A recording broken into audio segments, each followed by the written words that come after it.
नमस्कार दोस्तों। कभी कभी तो ऐसा लगता है कि विपक्ष के प्रवक्ता लोग डीडी न्यूज पे हमेशा बेइज्जत होने के लिए ही आते हैं, क्योंकि वो लोग जब भी आते हैं तो एंकर अशोक श्रीवास्तव जी उन लोगों को इतना भयंकर बेइज्जती करते हैं, यानी यूं कहें तो पोल खोलने लगते हैं। सिर्फ प्रवक्ताओं को पोल नहीं खोलते हैं बल्कि उनके नेताओं को भी पोल खोलने लगते हैं। एक लाइव डिबेट के दौरान ऐसा ही देखने को मिला। आप लोग स्वयं देख लीजिए, अंत तक जरूर देखिएगा, बहुत मजा आएगा। कांग्रेस के नेता, टीएमसी के नेता जो कहते हैं हिंदू मुस्लिम नहीं करना चाहिए, मेरी डिबेट में सबसे पहले वो हिंदू मुस्लिम करना शुरू करते हैं। सबसे पहले वो हिंदू मुस्लिम करना शुरू करते हैं। तो भैया, आप अगर सेकुलर पार्टी वाले हो तो आप हिंदू मुस्लिम क्यों कर रहे हो? लेकिन मुझे हिंदू मुस्लिम में नहीं जाना भाई, मुझे हिंदू मुस्लिम में नहीं जाना। अब चिल्ला चिल्ली नहीं, मुझे हिंदू मुस्लिम में नहीं जाना। मैं सीधे से पूछ रहा हूं कि भैया, क्या इस तरह के बयान देना क्या ये दिखा रहा है? और फिर से कह रहा हूं, अगर देश के सर्वोच्च जो देश की चुनाव आयुक्त ने कहा कि हम हिंसा नहीं होने देंगे, तो फिर से कह रहा हूं, अभिषेक बनर्जी सही है या ज्ञानेश कुमार सही है? आरपी सिंह बोलिए। देखिए, मैंने भी हिंदू मुस्लिम नहीं किया। मैं तो स्पष्टता से बताया कि स्पष्टता से बताया कि यह सारा मामला इस बात का है कि वहां पर लॉ एंड ऑर्डर मेंटेन रहे। और आज चुनाव आयोग ने बड़ी स्पष्टता से कह दिया, भय रहित, हिंसा रहित, वहां पर प्रलोभन रहित, छापा रहित, ये धमकी रहित, ये सब जो कि होता है वहां पर बंगाल के अंदर। वहां पर मोहल्ले के मोहल्ले लोगों को कह दिया था कि आप वोट डालने नहीं जाएंगे। और जहां तक सोफिया भाई मियाँ की बात आपने की ना, मियाँ मतलब वहां पर बांग्लादेशी है। वहां पर मियाँ बांग्लादेशी से रिलेटेड है, मुसलमान से रिलेटेड नहीं है। आपके यहाँ भी जितने मियाँ लोग हैं उनकी चिंता करनी चाहिए, उनकी चिंता होनी चाहिए, आपको भी करनी चाहिए, हमको भी करनी चाहिए। देश हित में अगर कोई मियाँ है उसकी चिंता डिबेट को करनी उधर चाहिए। मत ले जाइए, मेरा आज विषय नहीं है। मैं असम पे भी बात नहीं कर रहा, मुझे हेमंत विश्व शर्मा पे चर्चा नहीं करनी, जब करनी होगी कर लेंगे। मैं आज सीधा सीधा बंगाल पे चर्चा करना चाहता हूं। और बंगाल से भागने की जरूरत क्या भाई? क्यों भागना है बंगाल से? बंगाल नए नए रिकॉर्ड कायम कर रहा है। फिर से मैंने कहा, जिस तरह के हिंसक बयान पश्चिम एशिया के युद्ध में दिए जा रहे हैं, उससे ज्यादा हिंसक बयान पश्चिम बंगाल में दिए जा रहे हैं। तो उस पर चर्चा क्यों नहीं होनी चाहिए? देश को क्यों नहीं समझना चाहिए कौन सी पार्टियां हैं जो हाथ पैर तोड़ने और अर्थी निकालने की बात करती हैं? देश को इन नेताओं का चेहरा देखना चाहिए, इन नेताओं का चरित्र समझना चाहिए। उसमें आपत्ति क्या है? सोफिया खान बोलिए, विषय पर रहिएगा, असम मत भागिएगा। बंगाल पर अगर कुछ है डिफेंड करने के लिए तो बोलिए। मैंने इनका जवाब दिया, मुझे असम भी नहीं जाना है, हिंदू भी नहीं करना है, ना मुसलमान करना है। तो बोलिए। हाँ, हाथ पैर तोड़ने वाले पे आइए। सुन लीजिए मेरी बात को। देखिए, जब इनके हेट स्पीचेस, मैं आपको बता रही हूँ, आप आंकड़ों को देख लीजिए, 2014 के बाद जितने धड़ल्ले से हेट, इससे पहले भी एसआईआर हुआ था 2001 में, किसी को कोई आपत्ति नहीं थी, किसी को कोई तकलीफ नहीं थी। आराम से साल 2 साल में एसआईआर होता रहा। चुनाव के ठीक 2 महीना 3 महीना पहले, सोफिया जी एक मिनट, सोफिया जी एक मिनट, सोफिया जी एक मिनट, सोफिया जी एक मिनट। इससे पहले एसआईआर कब हुआ था? सोफिया जी, इससे पहले एसआईआर कब हुआ था? अपनी बात से मत भागिए। एक मिनट सुनिए। अरे आप ही की बात कर रहा हूं ना मैं। सोफिया जी, इतना काहे उत्तेजित हो रही हैं? इतना काहे उत्तेजित हो रही हैं? मैं आप ही से पूछ रहा हूं, इससे पहले एसआईआर कब हुआ था? जब सुप्रीम कोर्ट फैसला लाता है तो वो क्या कहते हैं? निष्कांत दुबे, इनके जो एमपी है, वो क्या कहते हैं कि सुप्रीम कोर्ट का फैसला नहीं मानेंगे, क्योंकि सुप्रीम कोर्ट सांसद धन्य है। देखिए, हो गया भाई, हो गया। देखिए, ये इधर मुझे अपने दर्शकों का समय वेस्ट नहीं करना, बंद कर दीजिए। अगर आपके पास कहने के लिए कुछ नहीं है तो मैं दूसरे मेहमानों के पास चला जाता हूं।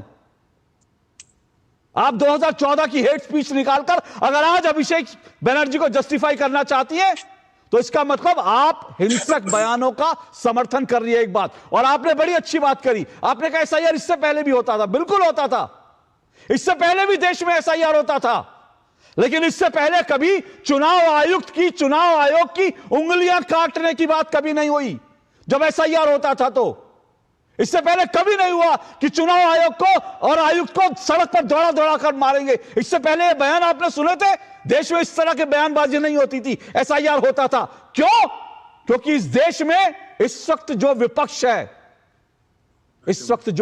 है, क्योंकि उस समय जब एसआईआर होती थी तो जो विपक्ष था उसको स्वीकार करता था, एसआईआर को, चुनाव आयोग के फैसलों को स्वीकार। लेकिन आज जो विपक्ष है वो हाथ पैर तोड़ करके, लोगों को जिंदा जला करके, महिलाओं का बलात्कार करके वो सत्ता में आने की विचारधारा रखता है। यह फर्क है। पवन पटेल जी। जी, मैंने ये कहा कि आपने बताया कि इस तरह के बयान, सही बात है, पहले भी नहीं होते थे, लेकिन किसी भी पार्टी के द्वारा इस तरह के बयान नहीं होते थे।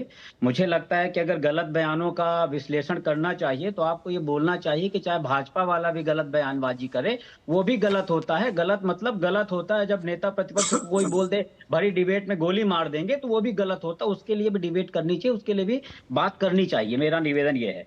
और मैं अब अगर कुछ बोलूंगा तो आप बोल देंगे भाग जाओगे, और आपने जो एकदम लिमिटेड वो दिए हैं उससे आगे पीछे की कोई और बात करेगा, ठीक है, मैं करूंगा तो आप बोलेंगे भागने नहीं दोगे।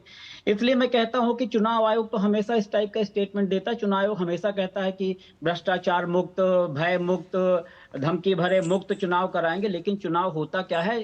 चुनाव में चाहे कैश पकड़ने की बात हो, आने वाले टाइम में जो अभी कुछ दिनों में हुआ उसमें रिकॉर्ड कायम हुआ है कि कितने वोट काट दिए गए, कितने एक दो दो लोग वोटर आईडी दो दो तीन तीन चार बन जाते हैं। तब की बात करो। चुनाव आयोग इतना प्रॉम्प्ट है, चुनाव आयोग सबसे बड़ा भारतीय जनता पार्टी का कार्यकर्ता बनने का प्रयास कर रहा है।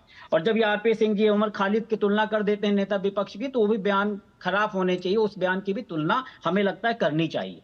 आज यहां पर भ्रष्टाचार की बात कर रहे, आपने घुसपैठियों की बात किया।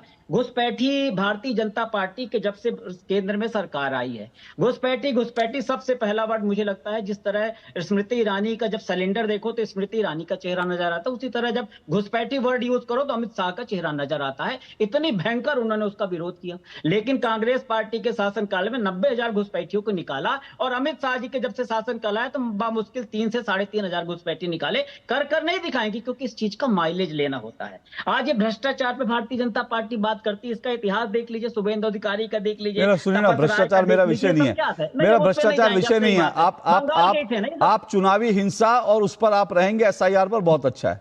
भ्रष्टाचार करेंगे तो फिर वो जवाब सुनिए ना, आप भ्रष्टाचार बीजेपी के गिनाएंगे, वो आपके गिनाएंगे, आप इधर कहेंगे वो कोल में जाएंगे, वो इधर जाएंगे। मुझे आज भ्रष्टाचार पे करनी नहीं बात। ठीक है अशोक जी, ठीक है। बंगाल की थी बात इसलिए बोल दिया, खैर मुझे पता था नहीं करनी। नहीं बंगाल, अच्छा बंगाल में आप भ्रष्टाचार की बात करना चाहते हैं? शब्द बोल देते नहीं करेंगे। बंगाल में आप भ्रष्टाचार की बात करना चाहते हैं?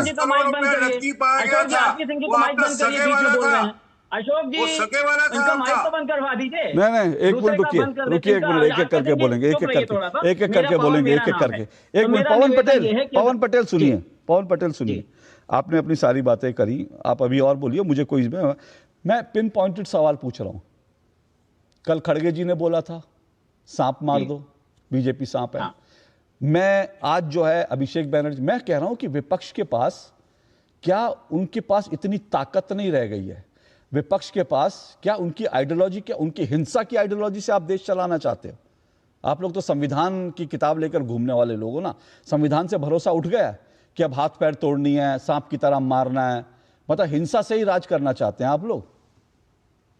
नहीं, अब संविधान के ऊपर से भरोसा उठ नहीं किया, बल्कि हम लोगों ने इतना मजबूर कर दिया कि हर व्यक्ति को संविधान के ऊपर भरोसा जताना पड़ा है। मोदी जी को संविधान की किताब को माथे पर लगाना पड़ा है। ये राहुल गांधी की ताकत है। संविधान पे भरोसा उठने का सवाल ही नहीं उठता है। ये जो संविधान को ना मानने वाले, मोदी जी ने संविधान, आज मजबूर एक मिनट, अब सुनिए, मैं एक्सपोज करूंगा, अब मैं एक्सपोज करूंगा, अब मैं एक्सपोज। मोदी जी ने संविधान कब माथे से, अब भाषणबाजी नहीं, कोई भाषणबाजी नहीं। पवन पटेल, एक मिनट, मोदी जी ने संविधान को अपने माथे से कब लगाया था प्रधानमंत्री बनने के बाद? बता दीजिए, बताइए। और एक मिनट रुकिए, आरपी सिंह जी रुकिए, आरपी सिंह जी रुकिए, मैं अपनी डिबेट में कुछ भी बोल करके जाने नहीं दूंगा। और राहुल गांधी ने संविधान कब हाथ में उठाया? जरा तारीखें पता हो तो बता दीजिए पवन पटेल। अभी दूध का दूध, पानी का पानी हो जाए। किसने कब उठाया? राहुल गांधी ने संविधान की किताब लेकर के कब घूमना शुरू किया, और नरेंद्र मोदी ने संविधान को अपने माथे से कब लगाया? बताइए। संविधान राहुल गांधी हमेशा ही लेकर के घूमना निकलते हैं, हमेशा ही संविधान को लेकर निकलते हैं। चलिए, हो गया। अब वो इधर सुनिए, अब मुझे एक्सपोज कर लीजिए, बंद करिए, अब हो गया। जब नरेंद्र मोदी प्रधानमंत्री बने थे, जब पहली बार संसद में गए थे, अगर पवन पटेल उस वक्त जो है चश्मे का नंबर थोड़ा कमजोर पड़ गया होगा, तब राहुल गांधी को संविधान का स बोलना भी नहीं आता था। राहुल गांधी ने संविधान का स भी नहीं बोला था। तब नरेंद्र मोदी ने संसद के दरवाजे पर जाकर माथा टेका था, और जाकर उन्होंने संविधान को माथे से लगाया था। जब प्रधानमंत्री नरेंद्र मोदी ने संविधान दिवस मनाना शुरू किया था, तब राहुल गांधी संविधान का स तक बोलना नहीं जानते थे। 2024 में जुम्मा जुम्मा संविधान संविधान बोलना आया, उससे पहले तो संविधान बोलते नहीं थे। क्या बात करता है पवन पटेल। मेरी डिबेट में आया करिए तो तैयारी के साथ आया करिए, और झूठ बोला करिए तो ऐसा झूठ बोला करिए जिसको मैं एक्सपोज ना कर दूं। अपनी क्यों भद्द पिटवाते हैं आप लोग मेरी डिबेट में झूठ बोल करके। राहुल गांधी संविधान लाए, उसके बाद मोदी को संविधान, अरे नरेंद्र मोदी संविधान तब से उठा रहे हैं जब राहुल गांधी को संविधान का सा बोलना नहीं आता। खत्म,